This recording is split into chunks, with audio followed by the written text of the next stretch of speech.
देवी भागवत का श्रवण कर रहे थे। आइए अब हम सभी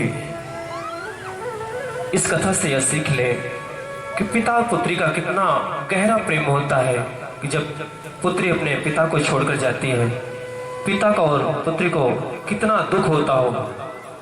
जो भी यहाँ पर बैठे हुए सभी माता पिता हैं, सभी वो महसूस कर सकते हैं। अभी आपने देखा कि परम पूज्य बाल विद्य सिंह जी इस कथा को सुनाते हुए कितना भावुक हो गई थी। बड़ा प्रेम होता है।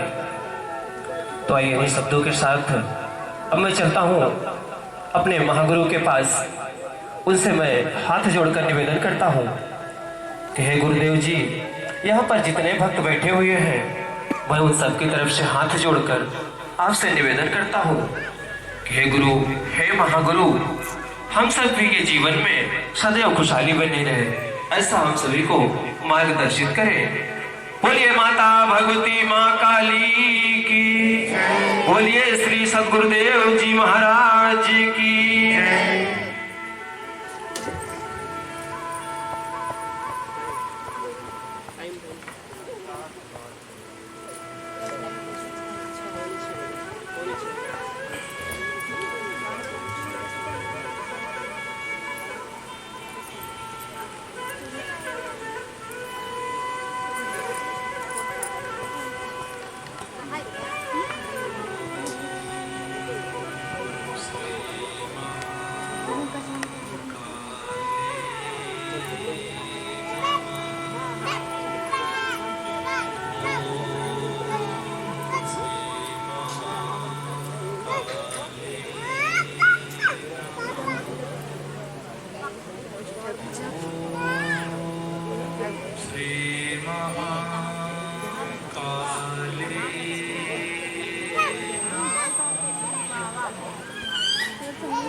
पिता त्वमेव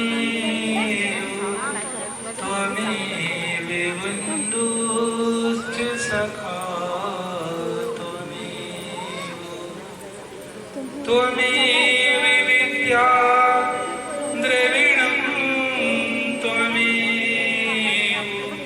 त्वमेव शैवं मम देव देवो।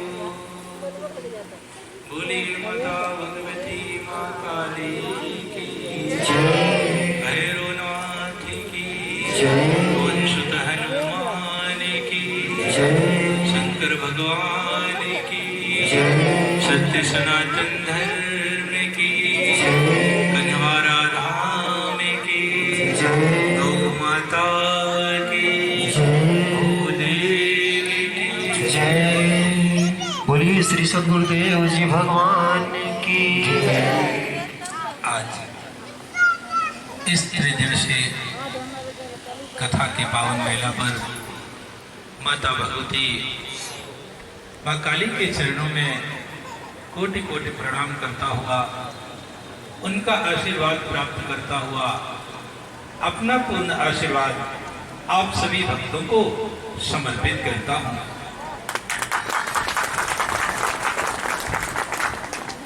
आज इस पतवा की धरती पर हम सभी विगत 3 दिनों से माँ शब्द के विषय पर चर्चा करते रहे हैं, माँ की महिमा को श्रवण करते रहे कि माँ की महिमा क्या होती है, माँ की ममता क्या होती है, माँ की वात्सल्यता क्या होती है और माँ का प्रेम क्या होता है। हम सभी लोग विगत 3 दिनों से श्रवण कर रहे थे। आज भी माँ के विषय पर ही श्रवण कर रहे हैं। हम अपने शब्दों को गति देने से पहले भाई जिसके जिले में आए हैं और जिला का मुखिया यदि आ जाए तो फर्ज तो बनता है कि उन्हें मंच पर आमंत्रित किया जाए और बताया जाए कि भाई हम आपके जिले में आए हैं। ऐसे ही हम सभी के बीच में भवानी चंद सेवा संस्थान के जो जिला अध्यक्ष हैं भाई दुर्गा प्रसाद मिश्र जी, हम सभी के बीच में अभी अभी आ ही रहे हैं। विलंब तो हुआ है, फिर भी कोई बात नहीं, फिर उन्हें मंच पर बुलाना चाहते हैं कि वह आए, क्योंकि वह जिला अध्यक्ष है और जो यहाँ के पदाधिकारी हैं, यहाँ के लोग हैं, उनसे परिचित भी हो सके, इसलिए भाई दुर्गा प्रसाद मिश्र जी को मंच पर बुलाना चाहते हैं। एक बार सभी जोरदार से तालियों से उनका सम्मान करेंगे, स्वागत करेंगे।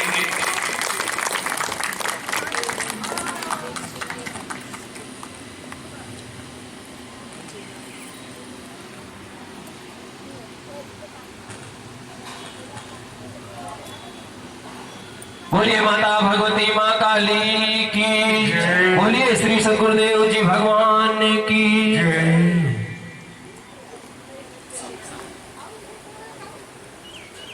इधर आए, इधर से आए तब ना आनंद आएगा कि हाँ भाई जिला अध्यक्ष है हमारे संगठन के, है ना।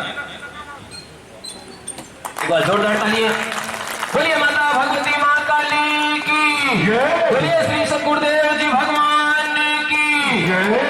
ये हमारे संगठन के जो भवानी जन सेवा संस्थान है, उस संगठन के प्रयागराज के जिला अध्यक्ष हैं और इन्हीं के गांव में, इन्हीं के जिले में हम सभी लोग बैठे हुए हैं। आप सभी परिचित हो जाए। इसी के साथ एक बार जय घोष करते हैं, माता भगवती माँ काली के चरणों में निवेदन करते हैं कि सदैव धर्म पथ पर आगे बढ़ते रहें और इसी तरह से अपने हिंदू धर्म को बचाने का प्रयास करते रहें। बोलिए माता भगवती माँ काली की जय, बोलिए श्री सद्गुरुदेव जी भगवान की। आज हम सभी 3 दिनों से माँ की ममता क्या होती है, माँ की वात्सल्यता क्या होती है, उस माता भगवती जगदम्बा की महिमा को श्रवण कर रहे हैं, जो कण कण में व्याप्त है, जो समस्त प्राणियों के अंदर आत्म स्वरूप में विराजमान है। क्योंकि ऐसा कहा जाता है कि जो अनेकों प्रकार के शरीर के अंदर ये आत्मा निवास कर रही है, यह आत्मा उसी माता भगवती जगदम्बा का अंश है। और जब किसी भी व्यक्ति के द्वारा किसी भी प्राणी को प्रताड़ित किया जाता है, तो जो उसके अंदर आत्मा निवास करती है, वह आत्मा दुखी होती है। आत्मा के दुखी होने पर निश्चित ही माता भगवती जगदम्बा भी दुखी होती है, क्योंकि वह आत्मा की जननी है। जिस प्रकार इस धरती पर किसी बच्चे के दुखी होने पर बच्चे की माँ भी दुखी होती है, उसी तरह से जीवात्मा के दुखी होने पर माता भगवती जगदम्बा भी दुखी होती है। फिर जीव हिंसा ना करना सभी धर्मों का उद्देश्य था। किसी भी धर्म में किसी भी प्राणी को प्रताड़ित करने के लिए नहीं कहा गया है। किसी भी धर्म में जीवों को मार करके मांस का भक्षण करने के लिए नहीं कहा गया है। मेरे भाई बहन, वो धर्म नहीं होता जिस पथ पर चलकर जीवों को प्रताड़ित किया जाता है। जिस पथ पर जीवों को प्रताड़ित किया जाता है, जीवों की निर्मम हत्याएं की जाती है, वो धर्म नहीं होता। धर्म तो वही कहलाता है जिस पथ पर चलकर, जिस राह पर चलकर समस्त प्राणियों की रक्षा की जा सके, दीन दुखियों की सेवा की जा सके। जो दुखी हैं, बीमार हैं, जो अनाथ हैं, जो बेसहारा हैं, उनकी सेवा करना, देश समाज की रक्षा करना और माता पिता की सेवा करना, इससे बढ़कर के संसार में कोई दूसरा धर्म नहीं होता। इस संसार में हर मनुष्य की एक ही चाहत होती है, एक ही खोज होती है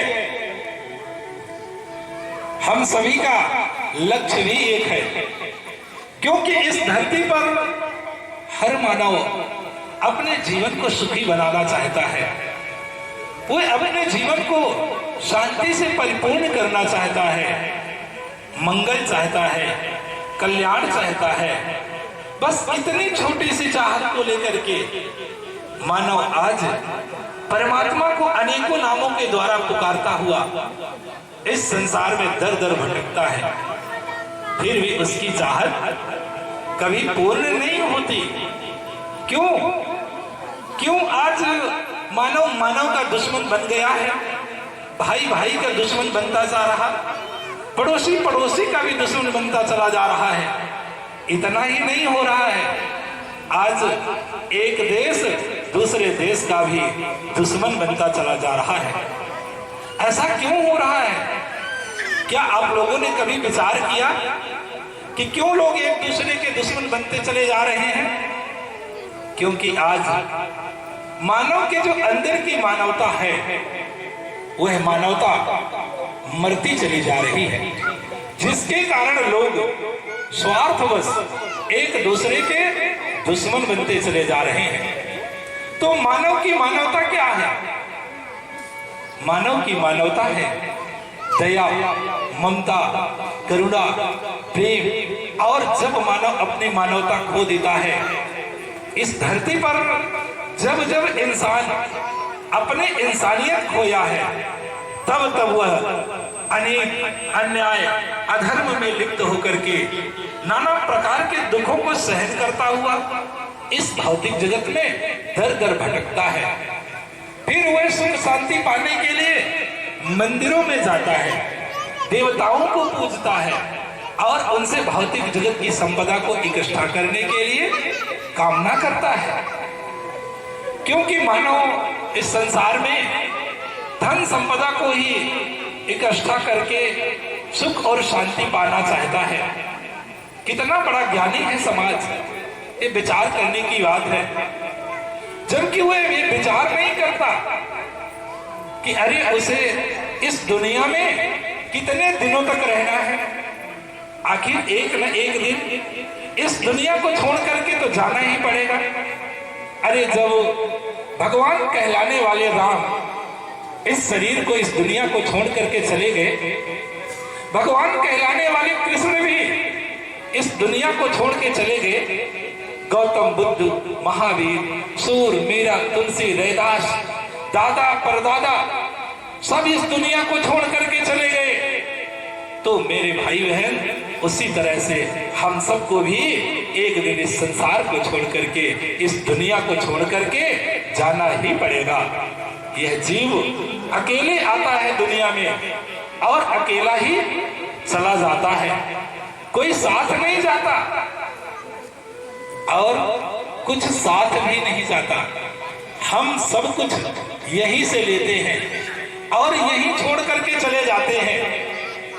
जब मनुष्य इस धरती पर जन्म लेकर के आता है, तो उसे जब पहली बार कपड़ा मिलता है, वस्त्र मिलता है, तो उन कपड़ों में जेब नहीं होती।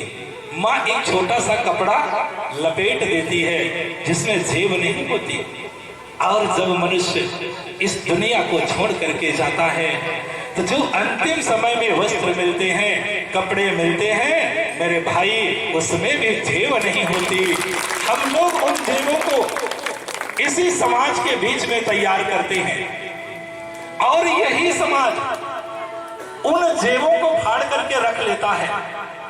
आप लोगों ने देखा होगा कि जिस व्यक्ति की तैयारी रहती है जाने की और वो अंतिम सांस ले रहा है, तो सबसे पहले उसके घर परिवार के लोग जानते हैं क्या देखते हैं? उसके जेब को ही देखते हैं, उसके गले को ही देखते हैं, उसके हाथों को ही देखते हैं कि कहीं जेब में कुछ डाल करके तो नहीं रखा है, कहीं गले में ये सोना चांदी तो नहीं पहना है। तो कहने का मतलब है कि जब हम लोग इस दुनिया को छोड़ करके जाते हैं, तो कुछ साथ नहीं जाता, जाता है तो हमारे सत्कर्म, हमने जो अच्छा कर्म किया होगा वही यहाँ भी साथ देता है और जाने के बाद भी साथ देता है। तो फिर क्यों परेशान होते हैं? इस संसार में कभी धन संपदा को इकट्ठा करके सुख और शांति की प्राप्ति नहीं की जा सकती, यह असंभव है। कभी भी धन संपदा को समेट करके सुख और शांति को प्राप्त कर लेना असंभव है। क्यों असंभव है?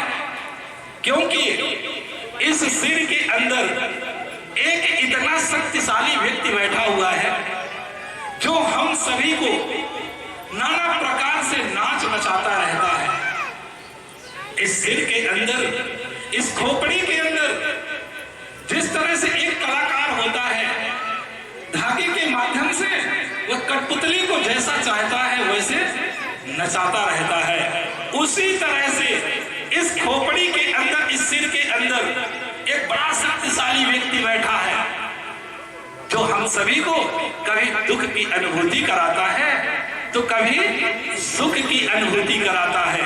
जानते हैं उस व्यक्ति का क्या नाम है जो इस सिर के अंदर, इस खोपड़ी के अंदर बैठा हुआ है? बता सकते हैं कि इस खोपड़ी के अंदर कौन सा व्यक्ति बैठा हुआ? अच्छा, इस सिर का नाम खोपड़ी जिसने भी रखा होगा बहुत बुद्धिमान रहा होगा, निश्चित ही उसे आत्मज्ञान प्राप्त हो गया रहा होगा। जानते हैं इस खोपड़ी का अर्थ क्या है? इस सिर को खोपड़ी क्यों कहा जाता है? खोपड़ी का अर्थ क्या आप लोग बता सकते हैं? चलिए, खोपड़ी के अर्थ को जानने के लिए हम लोग खोपड़ी को संधि विच्छेद करते हैं। संधि विच्छेद करते हैं तो संधि विच्छेद में क्या बनता है?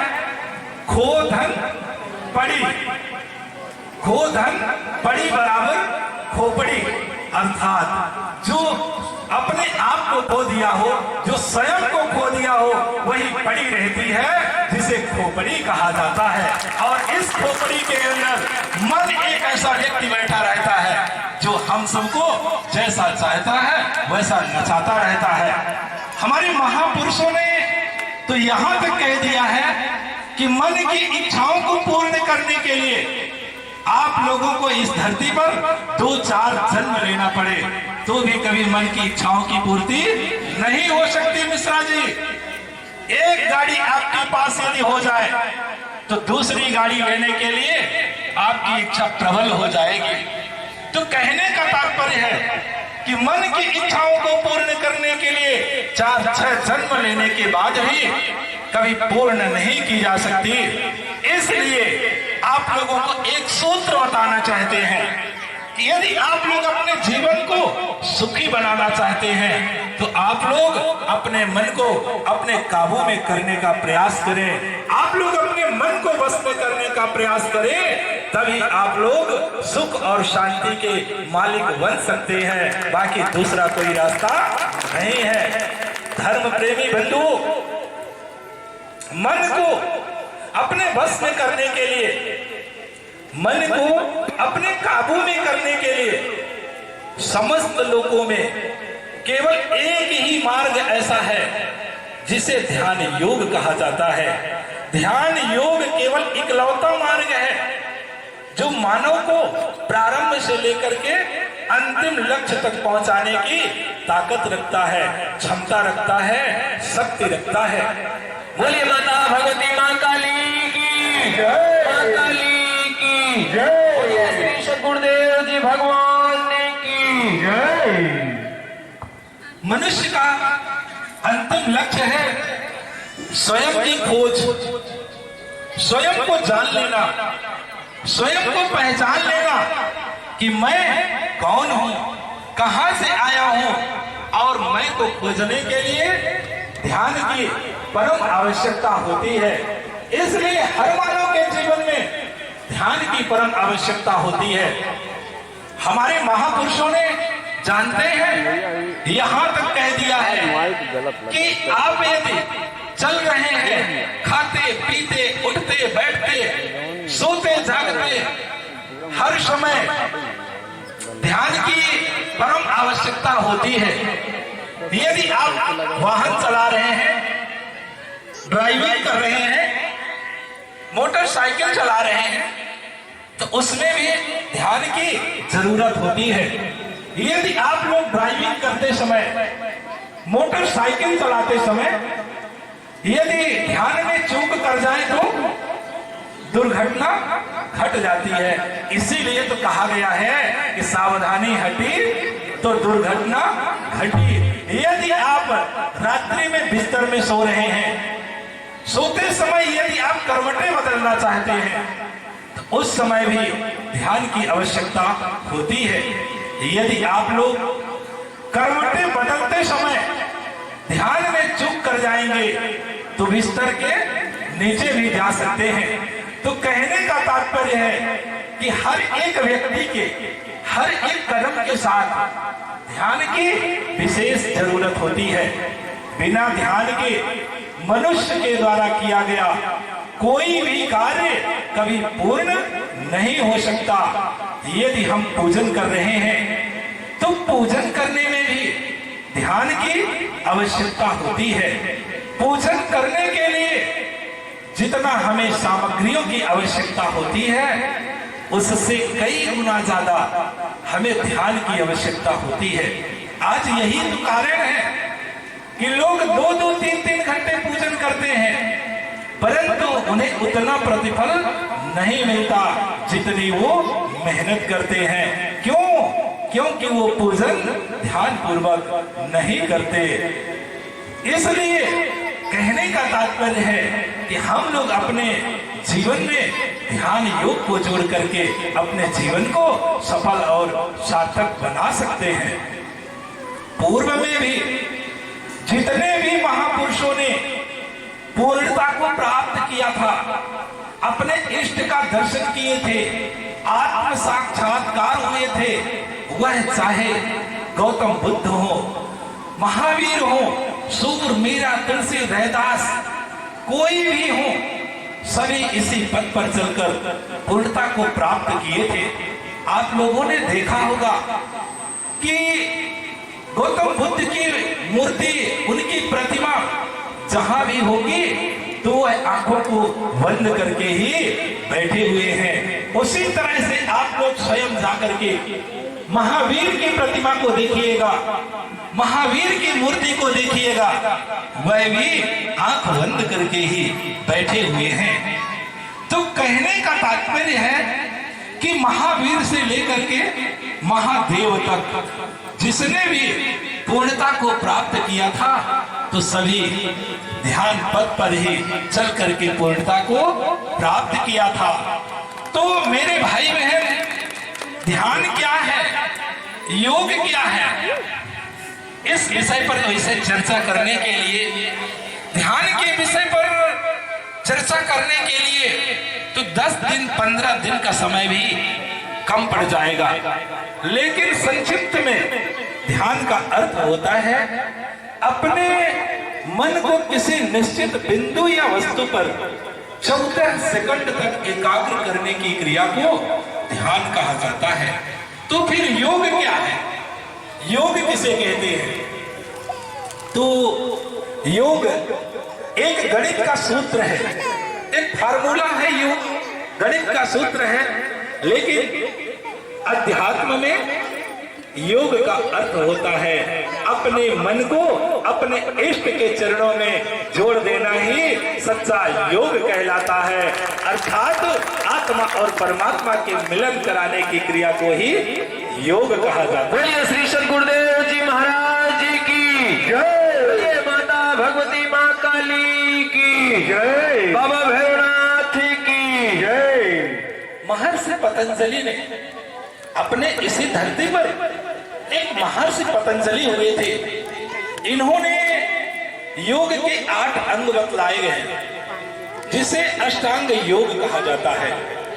उन अष्टांग योगों में से यम, नियम, आसन, प्राणायाम, प्रत्याहार, धारणा, ध्यान और समाधि है। ये जो योग के 8 अंग हैं, इन 8 अंगों में से जो 5 योग के अंग हैं यम, नियम, आसन, प्राणायाम, प्रत्याहार, इनका असर हमारे शरीर को स्वस्थ रखने में होता है। ये योग के अंग हमारे शरीर को स्वस्थ रखते हैं, रोग प्रतिरोधक क्षमता बढ़ा देते हैं। लेकिन जो 3 योग के अंग हैं, धारणा, ध्यान और समाधि, इनका असर जानते हैं हमारे मन पर होता है, विचारों पर होता है, बुद्धि पर होता है, प्राणवायु पर होता है।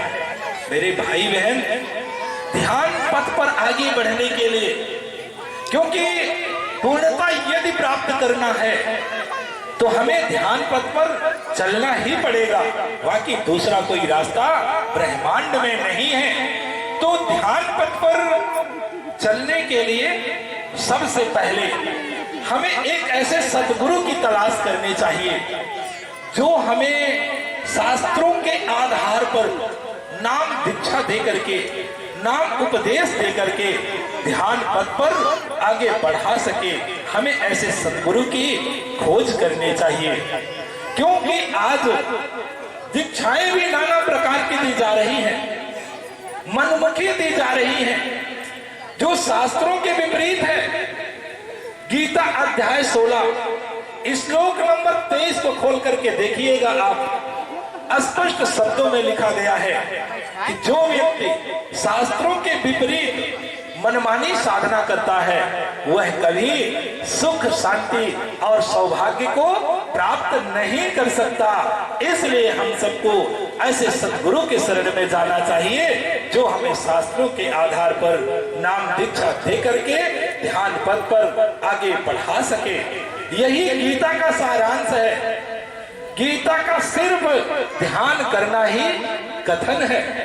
इसलिए हम लोग अपने जीवन को ध्यान योग से जोड़ करके इस जीवन को सुखमय और आनंदमय व्यतीत कर सकते हैं। लेकिन मेरे भाई बहन, इस संसार में कभी सुविधाओं को इकट्ठा करके सुख और शांति की प्राप्ति नहीं की जा सकती। क्यों नहीं की जा सकती? क्योंकि जिन सुविधाओं को हम लोग इकट्ठा करने के लिए क्या करते हैं, दिन रात दौड़ते हैं, दिन रात मेहनत करते हैं, चिंतित रहते हैं, चिंता करते हैं, तनाव में जीवन जीते हैं, यहाँ तक कि रात्रि में चैन की नींद भी नहीं सो पाते, जिसके कारण मनुष्य स्वतः अनेकों बीमारियों को, लकवा, blood pressure, sugar, heart attack, ना जाने कितनी बीमारियों को मनुष्य स्वतः निमंत्रण दे करके इस शरीर को जर्जर कर लेता है, कमजोर कर लेता है, फिर भी वह सुख और शांति पाना चाहता है। कितना बड़ा बुद्धिमान प्राणी है मनुष्य, ये तो विचार करने की बात है। और जानते हैं, जब उसका शरीर जर्जर हो जाता है, कमजोर हो जाता है, तब वह सुख शांति पाने के लिए जानते हैं क्या करता है? मंदिरों में जाता है, देवताओं को पूजता है, उनके चरणों में फूल चढ़ाता है, रोता है, गिड़गिड़ाता है, जिसे देख करके देवता भी इस मनुष्य का मजाक उड़ाते हैं, हंसते हैं मनुष्य को और कहते हैं कि धन्य है मानव। अरे जिस शरीर को तू पा करके मेरे पास आता है, मेरे चरणों में फूल चढ़ाता है, रोता है, गिड़गिड़ाता है, उस शरीर को पाने के लिए तो हम देवता भी सदा लालायित रहते हैं, लाइन में लगे रहते हैं। भगवती मां काली की जय, काली की जय, श्री सद्गुरुदेव जी भगवान की जय। तो इस मनुष्य को रोते हुए देख करके इस पर देवता भी हंसते हैं और कहते हैं कि धन्य है मानव। अरे जिस शरीर को तू पा करके मेरे पास आता है, रोता है, गिड़गिड़ाता है, उस शरीर को पाने के लिए हम लोग प्रतिदिन माता भगवती जगदम्बा से निवेदन करते हैं और कहते हैं कि हे मैया, हमें केवल एक बार मनुष्य का तन दे दो, एक बार मनुष्य का जीवन दे दो, जिससे हम आवागमन के बंधनों से मुक्ति प्राप्त कर लें, जन्म और मृत्यु के बंधनों से मुक्त हो जाएं। क्योंकि जन्म और मृत्यु के बंधनों से मुक्ति पाने के लिए केवल इस धरती पर मनुष्य का शरीर ही एक ऐसा शरीर है जिसे पाकर के, जिसका उपयोग करके, भक्ति करके, साधना करके हम लोग इस संसार सागर से पार जा सकते हैं, जन्म और मृत्यु के बंधनों से मुक्ति प्राप्त कर सकते हैं। हमारे धर्म ग्रंथों में भी यही कहा गया है। रामचरितमानस में गोस्वामी तुलसीदास जी ने भी यही लिखा है मानव जीवन के लिए, और कहा है कि साधन धाम मोक्ष कर द्वारा, पाई न दे पर लोक संवारा। जो मनुष्य इस तन को पा करके, इस शरीर को पा करके, भक्ति करके, साधना करके अपने परलोक को नहीं संवार लेता, तो उसका जीवन व्यर्थ में ही व्यतीत हो जाता है। ऐसे दुर्लभ तन को पाकर, ऐसे दुर्लभ शरीर को पाकर के आज मनुष्य इस शरीर का उपभोग करता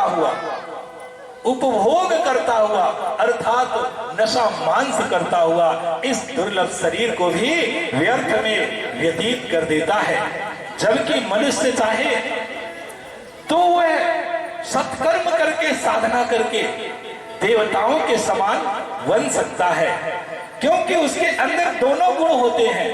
अभी इन लोगों के द्वारा भी बताया गया कि मनुष्य के अंदर दोनों गुण भी होते हैं, असुरत्व के गुण भी होते हैं और देवत्व के गुण भी होते हैं। अब ये तो व्यक्ति के ऊपर निर्भर करता है कि वह अपने अंदर से किस गुण को प्रकट कर लेता है। वह चाहे तो अपने अंदर देवत्व के गुण को प्रकट कर ले, जागृत कर ले, बढ़ा ले, अथवा वह चाहे तो असुरत्व के गुण को प्रकट कर ले, जागृत कर ले, बढ़ा ले। और एक बात, बड़े रहस्य की बात बता रहे हैं। ये जो मनुष्य के अंदर गुणों को प्रकट करने की बात आई, तो गुणों को प्रकट करने के लिए हमारी संगति का भी बहुत बड़ा असर होता है। हमारी संगति जैसे रहती है वैसे हमारे अंदर के गुण प्रकट हो जाते हैं। यदि हमारी संगति गलत लोगों के साथ रहती है, नशेड़ियों के साथ रहती है, तो हमारे अंदर असुरत्व के गुण प्रकट होने लगते हैं। यह तो संगति का ही असर होता है। जैसे आप लोग यहाँ पर बैठे हुए हैं, अथवा जहां तक हमारी आवाज जा रही है, मित्रता के गुणों को समझने के लिए जहां तक हमारी आवाज जा रही हो, उन सभी लोगों से कुछ सेकंड के लिए आंख बंद करके विचार करने के लिए निवेदन करते हैं कि आपको पहली बार नशा करने के लिए किसने प्रेरित किया। संगति के गुण को समझना है तो सभी लोग, जो लोग नशा करते हैं, कुछ सेकंड के लिए अपनी आंखें बंद करें और अपने बचपन में चले जाएं, जब आप नशा नहीं करते थे। विचार करिए, खोजिए, याद करिए कि आपको सबसे पहली बार नशा करने के लिए कौन प्रेरित कर रहा है। क्या आपके माता पिता आपको प्रेरित कर रहे हैं नशा करने के लिए? क्या आपके काका पीती, भाई बंधु आपको नशा करने के लिए प्रेरित कर रहे हैं? नहीं मेरे भाई, हमें तो हमारे दोस्तों ने ही हमें नशा करने के लिए पहली बार प्रेरित किया था। हम अपने दोस्तों के कारण ही नशा करना सीख गए हैं, गुटखा खाना सीख गए हैं, और दम लगाना भी अपने दोस्तों के कारण ही हमने सीखा है। तो संगति का असर होता है। एक छोटी सी घटना, कहानी याद आ रही है, शायद और अच्छे से आप लोगों को समझा सकूं संगति के विषय पर। एक शिकारी थे, शिकारी का काम ही है, जंगलों में जाते हैं, जानवरों को पकड़ करके लाते हैं। तो एक दिन शिकारी जंगल में गया था, उसे कुछ नहीं मिला, केवल 2 तोते के बच्चे मिले। वह 2 तोते के बच्चे को पकड़ करके लाता है, तो एक तोते के बच्चे को एक शराबी के घर में बेच लेता है, तो दूसरे तोते के बच्चे को एक संत की कुटिया में बेच देता है, संत के पास बेच देता है। समय गुजरता चला जाता है, कई वर्ष व्यतीत हो जाते हैं कि एक दिन एक चोर को कुछ नहीं मिला। वो पूरी रात भ्रमण करता रहा चोरी की तलाश में कि कहीं कुछ खाने पीने के लिए मिल जाए, पर कुछ मिला नहीं उसे। तो वह उस शराबी के घर में जाता है तो कुछ नहीं मिला, तो तोता ही उसे मिल जाता है। पिंजरा सहित उठाकर वो चोर लेकर के चला आता है। रास्ते में संत का आश्रम पड़ता है। संत की कुटिया पड़ी तो सोचता है कि हो सकता है संत के यहाँ भी कुछ मिल जाए, है ना, मुद्रा उद्रा कुछ मिल जाए, दक्षिणा अक्षिणा में हो सकता है संतों के पास चढ़ा। ऐसा भाव लेकर के वह चोर संत के यहाँ भी जाता है चोरी करने के लिए, लेकिन वहां भी कुछ नहीं मिला। वही तोता वहां भी मिला तो उसे भी वो ले लेता है। अब विचार करता है कि ले जाएंगे, दो तोते हो गए हैं, दोनों को बाजार में बेचेंगे तो हमें खाने पीने के लिए बड़े आराम से मिल जाएगा।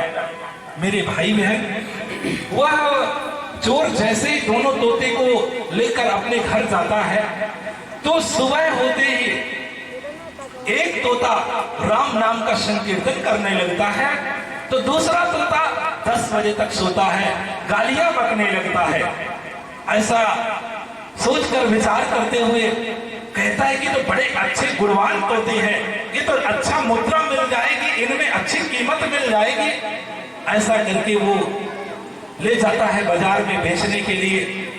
ग्राहक पूछने आते हैं तब वो कहता है कि जो काले रंग के पिंजरे में तोता बंद है उसकी कीमत मात्र 500 रुपए है, और जो तोता सफेद रंग के पिंजरे में बंद है उसकी कीमत 5000 रुपए है।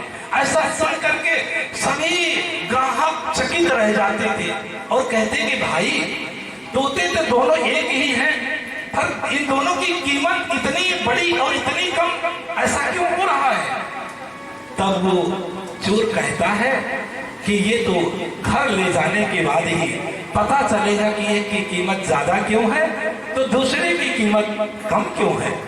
इस तरह से जमाना पहले का है, 5000 रुपए बहुत मायना रखता था। अंततः तोते का खरीदार कोई तैयार नहीं हुआ। शाम का वक्त हो जाता है, राजा के सिपाही छूट जाते हैं, क्योंकि उस राज्य का नियम था कि शाम होने से पहले जो सामान बिक जाता तो अच्छी बात है, और यदि नहीं बिकता तो राजा स्वयं खरीद ले जाते थे। तो वही हुआ, शाम का वक्त आ गया, राजा के सैनिक छूट जाते हैं और वहां तक पहुंच जाते हैं, उन तोते के पास पहुंच जाते हैं। जैसे ही कीमत पूछते हैं तो वही पुरानी कीमत, एक की कीमत 500 रुपए तो दूसरे की कीमत 5000 रुपए। ऐसा सुनकर के राजा के सैनिक भी सवाल करते हैं उस व्यापारी से, उस चोर से कि एक की कीमत 500 रुपए तो दूसरे की कीमत 5000 क्यों है। फिर वही जवाब देता है वह व्यापारी कि यह तो घर ले जाने के बाद ही पता चलेगा कि इसकी कीमत ज्यादा है और इसकी कीमत कम है। ऐसा विचार करते हुए दोनों तोते को छोड़ देते हैं वहीं, और सैनिक राजा के पास वापस चले जाते हैं। राजा से सारी घटना बताते हैं कि तोता बाजार में बेचने के लिए आए हैं तो एक की कीमत 500 रुपए है तो दूसरे की कीमत 5000 रुपए है। हे राजन, उस व्यापारी से जब हम पूछते हैं कि इतनी कीमत क्यों है और एक की कीमत ज्यादा क्यों है, तो वो कहता है कि घर ले जाने के बाद ही पता चलेगा कि एक की कीमत ज्यादा है और एक की कीमत कम क्यों है। राजा आदेश दे देते हैं कि जाओ दोनों तोते को खरीद करके घर ले आओ। सैनिक जाते हैं, दोनों तोते को खरीद लाते हैं। समय गुजरता चला जाता है कि एक दिन राजा को याद आ जाता है कि जो 2 तोते खरीद करके लाए गए थे तो उस व्यापारी ने कहा था कि घर ले जाने के बाद ही पता चलेगा कि दोनों तोते की कीमत अलग अलग क्यों है। तो आज हमें देखना चाहिए कि इन दोनों तोते की कीमत अलग अलग क्यों है। ऐसा विचार करते हुए आज राजा अपने सैनिकों को आदेश दे जाते हैं कि जो सफेद रंग के पिंजरे में तोता बंद है उस तोते को आज ला करके आप हमारे कमरे में रख दीजिएगा। और ऐसा कहकर राजा अपने राजकीय कार्य के लिए नगर भ्रमण के लिए बाहर चले जाते हैं। शाम को जब वापस आते हैं तो जैसे ही दरवाजे के अंदर प्रवेश करते हैं तो जानते हैं वो जो सफेद रंग के पिंजरे में तोता था वो क्या कहता है राजा से। जैसे ही राजा गेट के अंदर अपने महल के अंदर कमरे के अंदर प्रवेश करते हैं तो वो तोता कहता है कि राजन सुस्वागतम, राजन सुस्वागतम, आइए राजन, राम राम राजन, राम राम राजन। ऐसा सुन करके राजा का हृदय तो गदगद हो जाता है कि धन्य है यह पक्षी है, फिर भी ये भगवत भजन में लगा हुआ है, अपने जीवन का कल्याण कर रहा है। जबकि यह तीखा खाता है फिर भी कितना मीठा बोलता है, लेकिन मनुष्य तो आज मीठा खाने के बाद भी तीखा बोलता है। इस तरह से राजा का हृदय प्रसन्न हो जाता है। तोता कहता है कि राजन हाथ पैर धुल लीजिए, हाथ पैर धुल लीजिए, फिर आइए हम आपको भगवत कथा सुनाते हैं, भगवत कीर्तन सुनाते हैं। राजा झट से जाते हैं, हाथ पैर धुल करके आते हैं तो तोता राजा को नाना प्रकार की भगवत चर्चाएं, भगवत कथाएं सुनाते हैं। रात्रि गहरा जाती है, 10 बज जाता है, तब वो तोता कहता है कि राजन रात्रि तो ज्यादा हो गई है, अब आप विश्राम करिए, क्योंकि सुबह आपको फिर से राजकीय कार्यों के लिए बाहर जाना पड़ेगा। ऐसा सुन करके राजा जाते हैं, भोजन करते हैं, विश्राम करते हैं, रात्रि में बड़े मस्ती के साथ सोते हैं, चैन की नींद सो जाते हैं। और जैसे ही ब्रह्म वेला का पहर आता है, ब्रह्म मुहूर्त आ जाता है, सुबह का पहर आ जाता है, तो तोता कहता है कि राजन उठिए, राजन उठिए, राजन सुबह हो गई।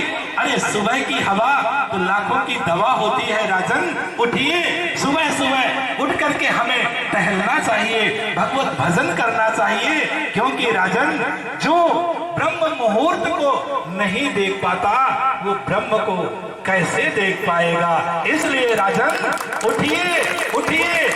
ऐसा सुन करके राजा उठते हैं और तब तोता कहता है कि राजन जाइए, हाथ मुंह धुल लीजिए, हाथ मुंह धुल लीजिए, और आइए तो फिर हम लोग भगवान नाम का संकीर्तन करते हैं। बोलिए माता भगवती माँ काली की जय, श्री सद्गुरुदेव जी भगवान की जय।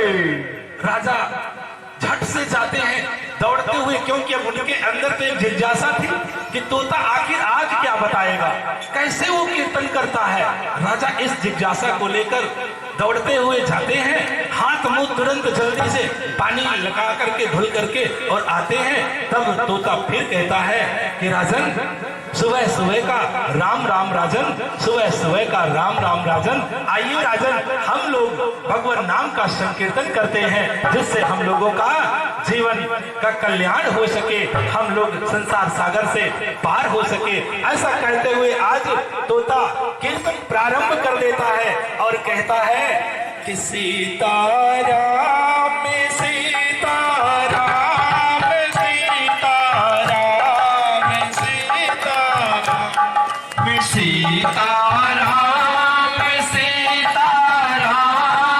सीताराम सीताराम सीताराम। सभी लोग मिलकर बोलेंगे तभी आनंद आएगा। सीताराम सीताराम सीताराम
भगवान की जय। इस तरह से आज वह तोता राजा के साथ मिलकर के भगवान नाम का संकीर्तन करता है।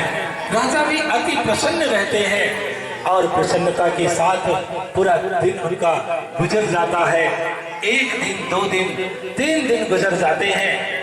राजा उस तोते के साथ बड़े आराम से अपने महल में अपना जीवन व्यतीत करने लगते हैं कि एक दिन राजा के मन में विचार आता है कि जो वो ब्लैक रंग के पिंजरे में तोता बंद है उसे बुलवा करके देखा जाए कि उसके अंदर क्या गुण है।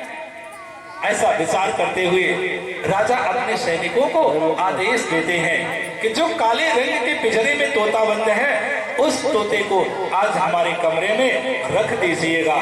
ऐसा कहकर के राजा अपने कार्य के लिए बाहर चले जाते हैं।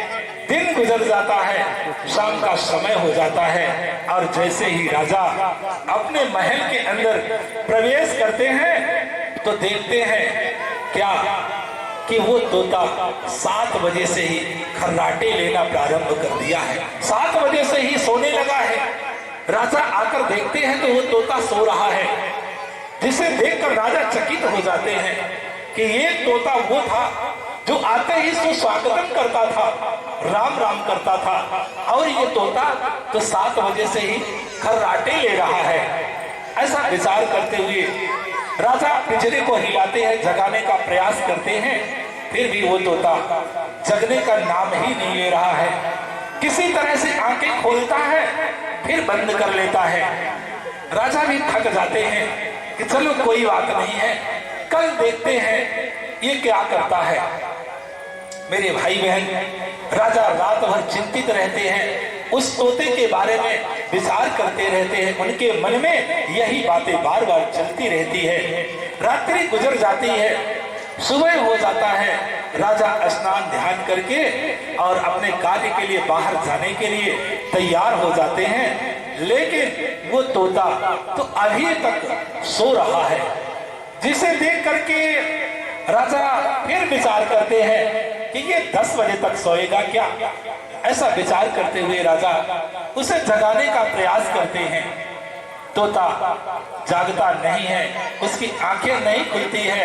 तब राजा एक बार जोर से पिंजरे को हिलाते हैं, तब वो आंखें खोलता है और राजा की वो इतनी बड़ी बड़ी आंखें करके देखता है। राजा को घूर घूर करके देखता है और कहता है कि राजन, अब गलती कर दिए तो कर दिए, दोबारा गलती मत करना, नहीं तो तुम्हारी आंखें ही फोड़ देंगे। ऐसा सुन करके राजा तो राजा है, वो क्रोधित हो जाते हैं और अपने सैनिकों को आदेश देते हैं कि इस तोते की मुंडी पकड़कर मरोड़ दीजिए, इस तोते को मार दीजिए। ऐसा सुनकर के सैनिक दौड़ कर आते हैं और उस तोते को पकड़कर जैसे ही मारने की तैयारी बनाते हैं तो जो सफेद रंग के पिंजरे में तोता बंद था वो जोर जोर से चिल्लाने लगा कि राजन क्षमा कर दो, राजन क्षमा कर दो, राजन त्राहिमाम, राजन त्राहिमाम, बड़े जोर जोर से रोने लगा। जिसे सुन करके सैनिक और राजा तुरंत दौड़ करके उस तोते के पास पहुंच जाते हैं और कहते हैं कि अरे तुम्हें क्या हुआ, तुम क्यों रो रहे हो।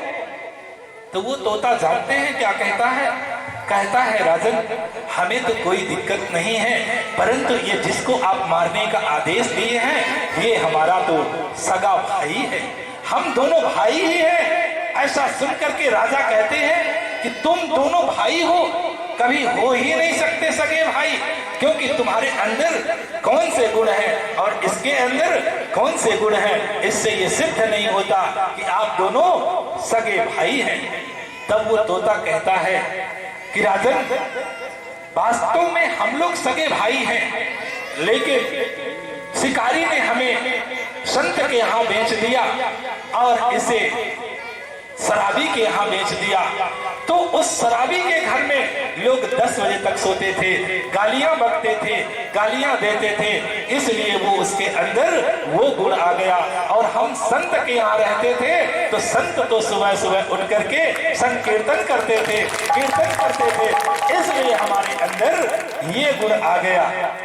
तो कहने का तात्पर्य है मेरे भाई बहन कि हमारी संगति जैसे होती है हम वैसे बन जाते हैं। यदि हमारी संगति अच्छे लोगों के साथ हो जाती है तो हम अच्छे बन जाते हैं, और यदि संगति गलत लोगों के साथ रहती है तो हमारे गलत विचार उठने लगते हैं, हम पतन की ओर जाने लगते हैं। तो कहने का तात्पर्य है कि ऐसे दुर्लभ तन को पाकर, ऐसे दुर्लभ शरीर को पाकर के मनुष्य आज दुखी रहता है, जिसे दुखी देख करके माता भगवती जगदम्बा भी दुखी होती हैं, क्योंकि वह आत्मा की जननी है। जिस प्रकार इस भूतल पर किसी बच्चे के दुखी होने पर बच्चे की माँ दुखी होती है, उसी तरह से आत्मा के दुखी होने पर माता भगवती जगदम्बा भी दुखी होती हैं। फिर माँ की ममता क्या होती है, माँ की वात्सल्यता क्या होती है, माँ का प्रेम क्या होता है, यह तो हम सभी जानते ही हैं कि जितना अनन्य प्रेम माँ अपने बच्चे से करती है उतना इस धरती पर और कोई नहीं करता होगा। पिता पुत्र से नहीं करता, और ना ही अन्य रिश्तेदार ही उतना प्रेम करते हैं जितना माँ अपने बच्चे से प्रेम करती है। हम सबने ये देखा भी है कि यदि छोटा सा बच्चा माँ की गोदी में बैठा हो तो दुनिया में किसी भी प्राणी के पास सामर्थ्य नहीं है कि माँ के तन में प्राण रहते हुए, माँ के शरीर में प्राण रहते हुए उसके बच्चे का अहित कर सके। माँ अपने प्राणों की कुर्बानी दे करके, अपने प्राणों की बलि दे करके अपने बच्चों की हर पल रक्षा करने के लिए तैयार रहती है। तो मेरे भाई बहन, कहने का तात्पर्य है कि जब भौतिक जगत की माताओं में इतना प्रेम रहता है अपने बच्चे के प्रति, इतनी ममता समाहित रहती है कि वह अपने बच्चों की रक्षा करने के लिए, अपने प्राणों की भी कुर्बानी देने के लिए हर पल तत्पर रहती है, तैयार रहती है। तो जब इन माताओं में इतना प्रेम है तो उस माँ के पास कितना प्रेम होगा, उस माँ के पास कितनी ममता समाहित होगी। जहाँ ममता का अथाह सागर भरा हुआ है, जहाँ करुणा का अथाह सागर भरा हुआ है, जो माताओं की भी माता है, जगत माता है। मेरे भाई बहन, यदि हम लोगों ने इस माँ के आंचल को रक्षा कवच बना लिया तो दुनिया में कोई दुख नहीं है कि इस माँ के आंचल के रक्षा कवच को भेद करके हम सबको दुखी कर सके। समस्त लोगों में कोई ऐसी शक्ति नहीं है कि इस माँ के आंचल के रक्षा कवच को भेद करके हमें नाहित पहुंचा सके, हमारा नुकसान कर सके। आज देरी है तो हम सब के अंदर, इस समाज के अंदर इस माँ के आंचल को रक्षा कवच बनाने की। बोलिए माता भगवती माँ काली की जय, माँ काली की जय, बोलिए श्री सद्गुरुदेव जी भगवान की जय। और जानते हैं माँ की आंचल की छाया को क्या कहा गया है? माँ की आंचल की छाया को जानते हैं क्या कहा गया है? कल्प तरु कहा गया है। कल्प तरु, जिस तरह से एक कल्प वृक्ष होता है कि उसकी छाया में बैठकर जो आप विचार करेंगे, जिसकी आपकी जरूरत होगी वो आपको तुरंत उपलब्ध हो जाता है। ठीक उसी प्रकार जब तक एक छोटा सा बच्चा माँ की गोदी में बैठा रहता है, माँ की आंचल की छाया में बैठा रहता है, तब तक वो जो चाहता है उसे प्राप्त कर लेता है। इसलिए अगर इस धरती पर कोई प्रथम पूजने के योग्य है तो वह हमारे माता पिता ही पूजने के योग्य होते हैं। कितने महान होते हैं हमारे माता पिता, कितनी महान होती है माँ, जो इस धरती पर सभी को उत्पन्न करके उसे चलने के योग्य बना देती है। थोड़ी देर के लिए विचार किया जाए, थोड़ी देर के लिए हम सब भी विचार करते हैं कि अगर इस धरती पर माँ ना होती तो क्या होता। मेरे भाई बहन, अगर इस धरती पर माँ ना होती तो ना हम होते, ना आप होते, यहाँ तक इस धरातल पर कोई भी जीव जंतु ना होता। माँ ना होती तो राम कहाँ से होते, माँ माँ ना होती तो कृष्ण कहां से होते, माँ ना होती तो गौतम बुद्ध महावीर कहां से होते।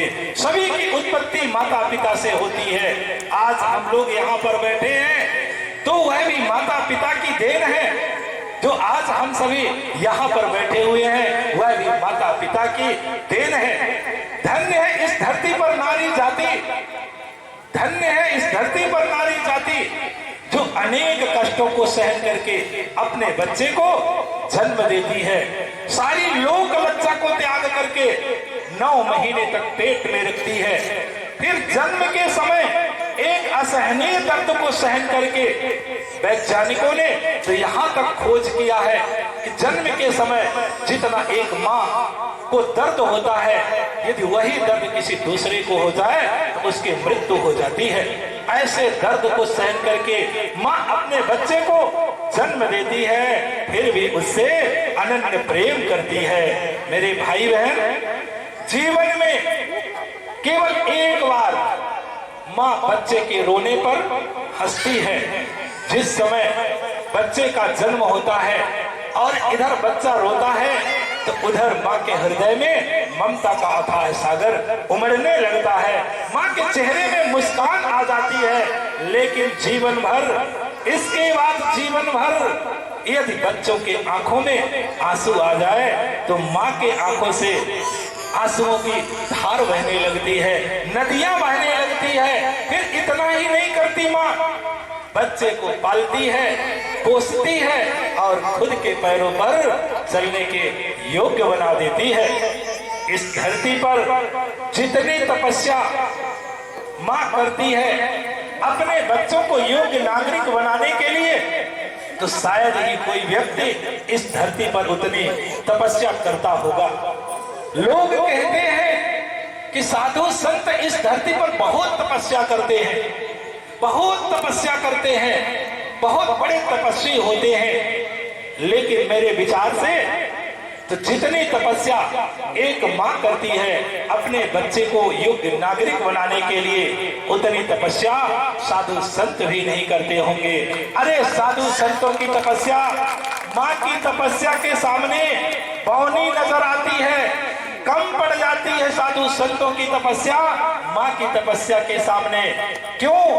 क्या आप लोग बता सकते हैं कि माँ की तपस्या के सामने साधु संतों की तपस्या कम क्यों पड़ जाती है?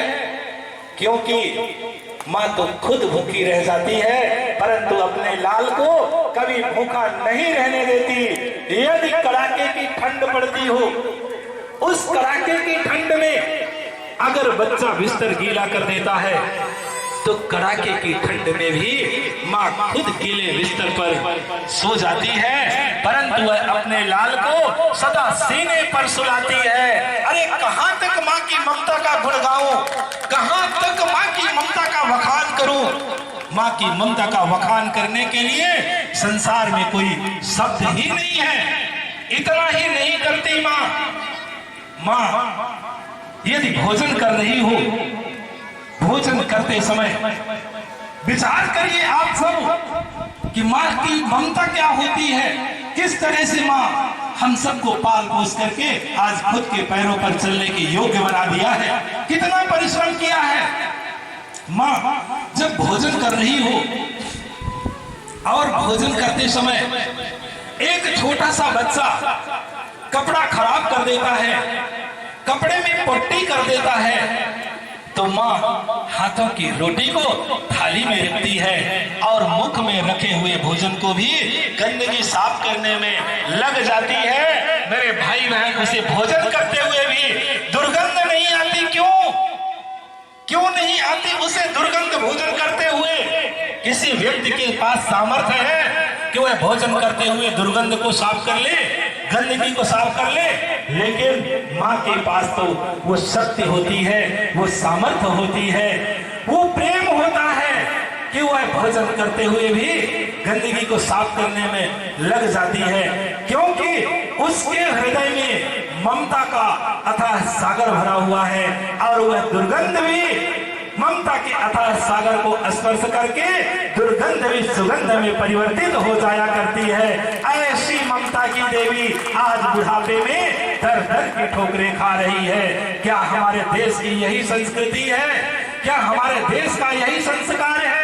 नहीं मेरे भाई बहन, यह अपने देश की संस्कृति नहीं है, यह अपने देश का संस्कार नहीं है। अपने देश की संस्कृति थी, अपने देश का संस्कार था, जहां अंधे माता पिता को भी कमर में रखकर, कंधे पर रख करके चारों धाम की यात्रा करने की ताकत रखते थे। ऐसे देश में हम सबको जन्म लेने का सौभाग्य प्राप्त हुआ है। ऐसे देश की माटी में हम सब ने जन्म लिया है, फिर भी हम अपने देश की संस्कृति को, अपने देश के संस्कार को भूलते जा रहे हैं। आज ममता की देवी के पास बैठने के लिए वक्त नहीं है। आज माता पिता बूढ़े हो गए, हम लोगों के पास आज वक्त नहीं है माता पिता के पास बैठने के लिए। इसलिए हम सभी को थोड़ा सा समय निकाल करके माता पिता के पास बैठने के लिए वक्त अवश्य निकालना चाहिए। अरे याद करिए अपने बचपन को। ये घटना तो हम सब के साथ घटी होगी। अभी सभी लोग याद करिए अपने बचपन को। अवश्य घटना आपके जीवन के साथ जुड़ी है। जब हम लोगों का बचपना था और माँ बाजार जाती थी तो हम लोग माँ के साथ घंटों रोया करते थे बाजार जाने के लिए। लेकिन आज हमारे पास वक्त नहीं है माता पिता के पास बैठने के लिए। मेरे भाई बहन, ऐसा मत करो। कुछ न कुछ समय अपने माता पिता के पास बैठने के लिए अवश्य निकालो। बुढ़ापे में उनकी खूब सेवा कर लो। जब तक वो जीवित हैं तब तक खूब सेवा कर लो। मरने के बाद करो या ना करो, कोई ज्यादा फर्क पड़ने वाला नहीं है। लेकिन आज का समाज तो पढ़ा लिखा समाज है। आज विज्ञान ने बहुत तरक्की किया है, विज्ञान ने आज बहुत विकास किया है। और इतना विकास कर लिया है विज्ञान, जानते हैं कितना विकास किया विज्ञान आज विज्ञान ने इतना विकास किया है, इतना विकास किया है कि अब पीने वाले धुएं में भी फिल्टर लगा दिया है और दुनिया को बता दिया है कि अब विज्ञान का युग आ गया है। अब हम लोग धुएं को भी छान करके पीने लगे हैं। ये विज्ञान का युग आ गया है। जानते हैं क्या कहते हैं उसे, जिसमें धुआं छान करके पीते हैं? सिगरेट। सिगरेट कहते हैं ना। अच्छा, सिगरेट का अर्थ क्या है? सिगरेट का अर्थ क्या है मिश्रा जी? सिगरेट का अर्थ है सिगरेट, अर्थात चतुर्थ श्रेणी का कर्मचारी। चतुर्थ श्रेणी का कर्मचारी। अरे जो मानव इस धरती पर सर्वश्रेष्ठ माना जाता है, सबसे बुद्धिमान माना जाता है, आज वो सिगरेट मिगरेट के चक्कर में पड़ करके सिगरेट में चला गया है, माने चपरासी बन गया। इतना बुद्धिमान प्राणी। तो ये विज्ञान का युग है। तो कहने का तात्पर्य है कि आज का समाज पढ़ा लिखा समाज है। वो जब तक माता पिता जीवित हैं तब तक उनकी सेवा नहीं करता, उन्हें डांटता है, फटकारता है और फिर मरने के बाद जानते हैं रोता है, बिलखता है, फिर तस्वीरों में जाकर के फूलों का हार चढ़ाता है। कितना बड़ा ज्ञानी हो गया है समाज। आज तो विचार करने की बात है। मेरे भाई बहन, किसी भी व्यक्ति का जन्म किसी देवी या देवता से नहीं होता। हर व्यक्ति का जन्म तो माता पिता से होता है। कोई देवता या देवी किसी का पालन पोषण भी नहीं करती, वो तो हमारे माता पिता ही हमारा पालन पोषण करते हैं। इसलिए इस जीवन के तो देवी और देवता हमारे माता पिता ही होते हैं। माता पिता से बढ़कर धरती पर कोई दूसरा देवता नहीं होता।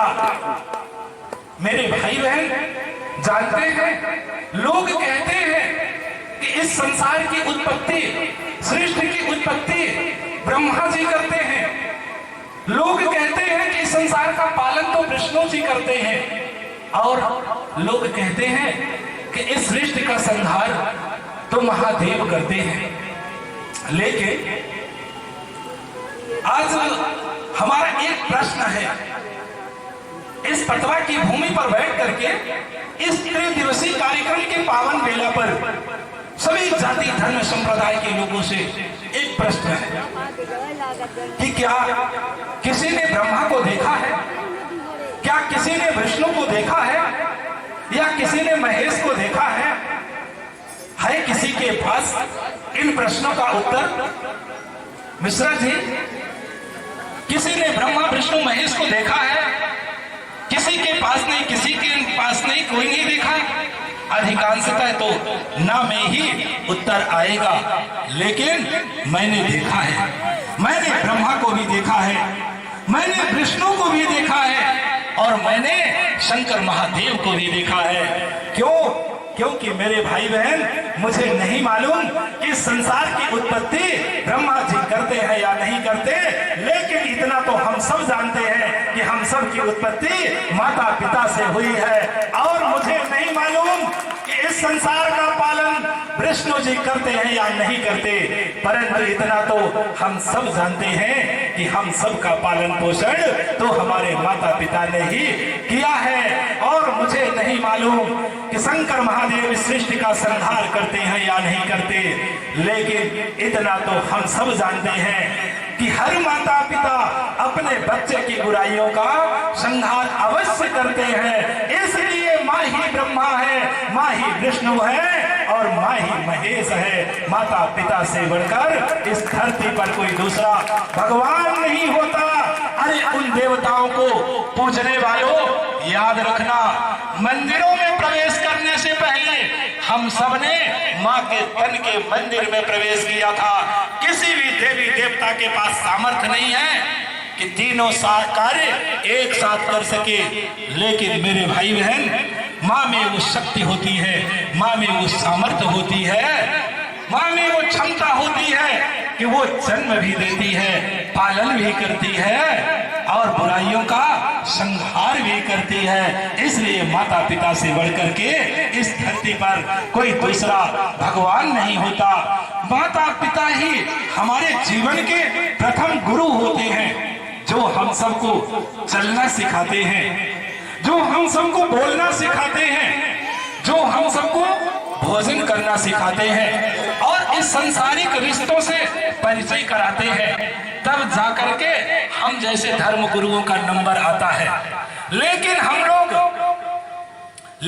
लोग अपने माता पिता को भूल जाते हैं, जो हमें प्रथम गुरु के रूप में मिलते हैं, और बाद में मिलने वाले धर्म गुरुओं को हम लोग भगवान की तरह पूजने लगते हैं। हमें शर्म नहीं आती उन धर्म गुरुओं का पूजन करने में, हमें शर्म नहीं आती उन धर्म गुरुओं का चरण वंदन करने में। लेकिन मेरे भाई बहन, आज के युवा अपने माता पिता का चरण वंदन करने में संकोच करते हैं। हमें शर्म आती है अपने माता पिता के पैरों को छूने में, हम संकोच करते हैं बुढ़ापे में अपने माता पिता का हाथ पकड़ करके चलाने में।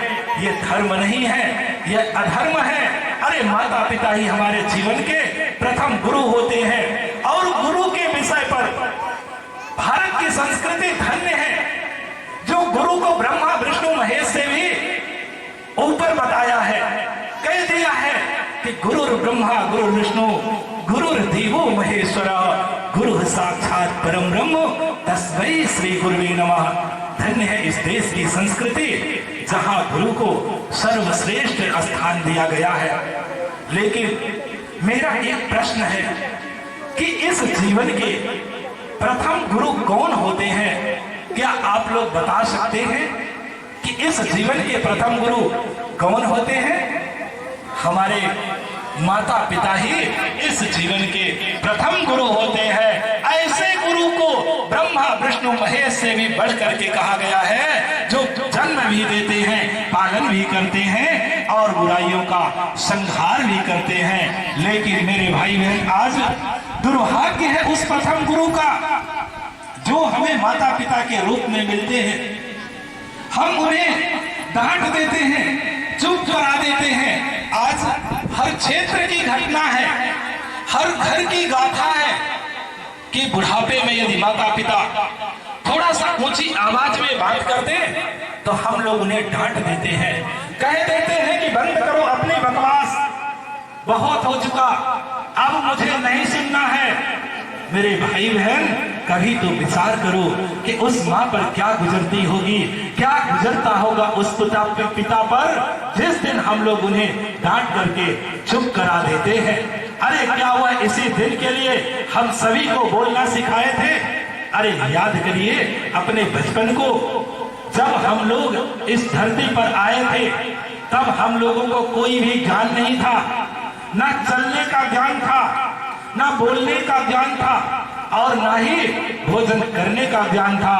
हम लोग कंकड़ पत्थर मिट्टी जो भी पाते सब उठाकर मुंह में ठूस लेते थे। हमें चलना किसने सिखाया? हमारे माता पिता ने। हमें भोजन करना किसने सिखाया? हमारे माता पिता ने। और हमें बोलना किसने सिखाया? हमारे माता पिता ने। क्या हुआ, इसी दिन के लिए हम सभी को बोलना सिखाए थे कि जिस दिन मेरा लाल बोलने लगे तो मेरी बोलती बंद करा दे। मेरे भाई बहन, ऐसा मत करो, ऐसा मत करो मेरे भाई बहन। याद करिए अपने बचपन को, जब हम सब इस धरती पर आए थे, हम सब पैदा हुए थे, हमें कोई भी ज्ञान नहीं था। हम सब कुछ ज्ञान हमें माता पिता ने दिया है। आज हम जो भी हैं, डॉक्टर, मास्टर, इंजीनियर जो भी हैं, वो माता पिता की बदौलत है, माता पिता की देन है। अरे हम सबको तो ये भी नहीं मालूम था कि डॉक्टर क्या होता है, मास्टर क्या होता है, इंजीनियर क्या होता है। हम लोगों से पहले तो हमारे माता पिता ने ही सपना देखे थे कि हम अपने लाल को डॉक्टर बनाएंगे, अपने लाल को मास्टर बनाएंगे, अपने लाल को इंजीनियर बनाएंगे। लेकिन हम लोगों ने युवा होकर के डॉक्टर, मास्टर, इंजीनियर बन करके अपने माता पिता को क्या दिया? कमरे का कोना, फटा हुआ चद्दर।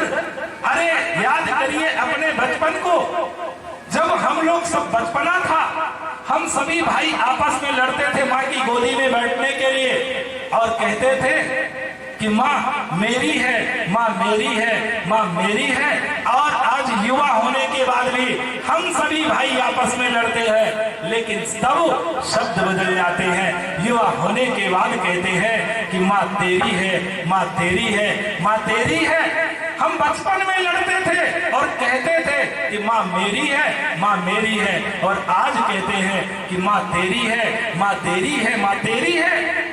अरे एक माता पिता 3-3, 4-4 बच्चों को पाल लेते हैं, लेकिन 3-3, 4-4 बच्चे मिलकर के एक माता पिता को नहीं पाल सकते। मेरे भाई ये कैसी शिक्षा है? इससे अच्छा तो पहले का जमाना ही था, जहां माता पिता का सम्मान होता था, माता पिता का चरण वंदन किया जाता था।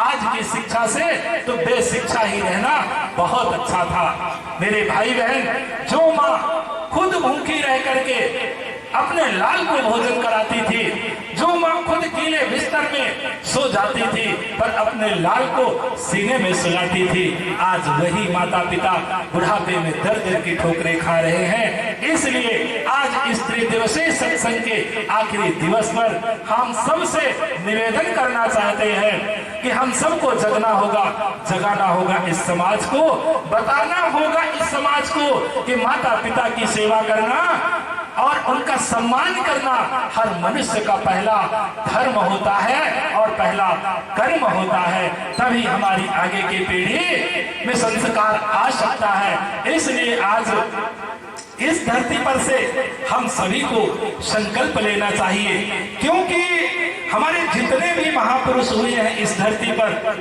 सभी अपने माता पिता का चरण वंदन करते थे। उसी तरह से हम सब भी इस कथा के आखिरी दिवस पर आज संकल्प करते हैं कि हम सभी अपने माता पिता का चरण वंदन करेंगे और उनका सम्मान करेंगे।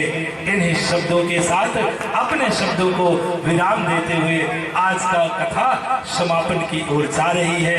आज ये कथा का आखिरी दिन है। हम सभी लोग विगत 3 दिनों से माँ शब्द के अनेकों रहस्यों को श्रवण कर रहे हैं।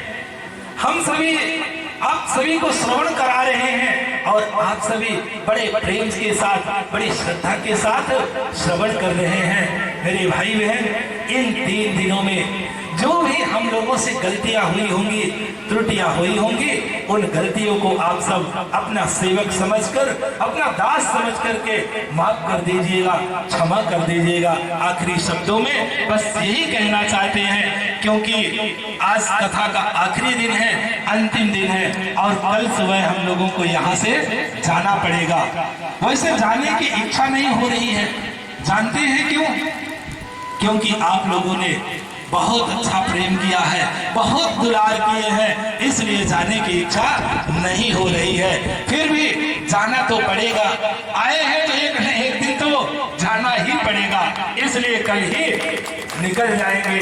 बस आखिरी शब्दों में यही कहना चाहते हैं कि माता भगवती जगदम्बा की कृपा आप सभी भक्तों पर सदैव बनी रहे। आप सभी का खूब मंगल हो, खूब कल्याण हो, आपके जीवन में सुख शांति सौभाग्य सदा बना रहे। आप फूलों जैसे निरंतर हंसते रहे, मुस्कुराते रहे, यही हमारी दुआएं हैं, यही हमारा आशीर्वाद है, यही हमारा माता भगवती जगदम्बा से निवेदन है कि आप सभी को खूब खूब आशीर्वाद, खूब खूब दुआएं देती रहे, आपका जीवन मंगलमय हो। बस आखिरी शब्दों में कहना चाहते हैं कि कथा सुनने वाले को, जो कथा सुन रहे हैं, उन्हें जो कथा सुना रहा है, उन्हें कुछ दक्षिणा भी देने का प्रावधान होता है। मिश्रा जी, होता है। तो हम लोग कथा सुना रहे हैं और आप लोग कथा सुन रहे हैं, तो आज आखिरी दिन है, इसलिए दक्षिणा का हक तो हमारा बनता है ना। और अपना हक मांगना कोई संकोच की बात नहीं होती, इसलिए हम तो अपना हक आप लोगों से मांगना चाहेंगे, देवी जी मांगे या ना मांगे, परंतु हम तो अपना हक मांगेंगे। क्या आप लोग देने के लिए तैयार हैं? कितने लोग तैयार हैं? जरा हाथ ऊपर करें। चलिए, बहुत अच्छी बात। एक बार आप लोग अपने लिए, स्वयं के लिए ताली बजाएं। बोलिए माता भगवती माँ काली की जय। अच्छा, अब दक्षिणा में हमें क्या चाहिए उसे भी सुन लीजिए। लेकिन जितने लोग हाथ ऊपर किए थे वो एक भी नीचे करेंगे तो हमें पता चल जाएगा कि किस व्यक्ति ने हाथ ऊपर किया था और किस व्यक्ति ने नहीं किया था। तो दक्षिणा में क्या देना चाहेंगे आप लोग? मेरे भाई बहन, आपसे हमें धन नहीं चाहिए, संपत्ति नहीं चाहिए, कोई वस्तु नहीं चाहिए, क्योंकि हम उसके भक्त हैं जो ब्रह्मांड की जननी है। उसके सेवक होकर के धन संपदा लेकर क्या करेंगे? तो हमारी दक्षिणा क्या है? हमारी दक्षिणा है जो आप लोग नशा करते होंगे, जो आप लोग गुटखा खाते होंगे, जो आप लोग तंबाकू का सेवन करते होंगे, वो हमें दक्षिणा में समर्पित कर दीजिए। है यहाँ पर बैठे हुए व्यक्ति? चलिए, बहुत अच्छी बात है। बिल्कुल बिल्कुल, आकर के बड़े प्रेम से एक बार दोनों हाथों से सभी के लिए एक बार फिर तालियां बजाई जाए और एक एक करके आकर के हमें दक्षिणा के रूप में वो देते चले जाए।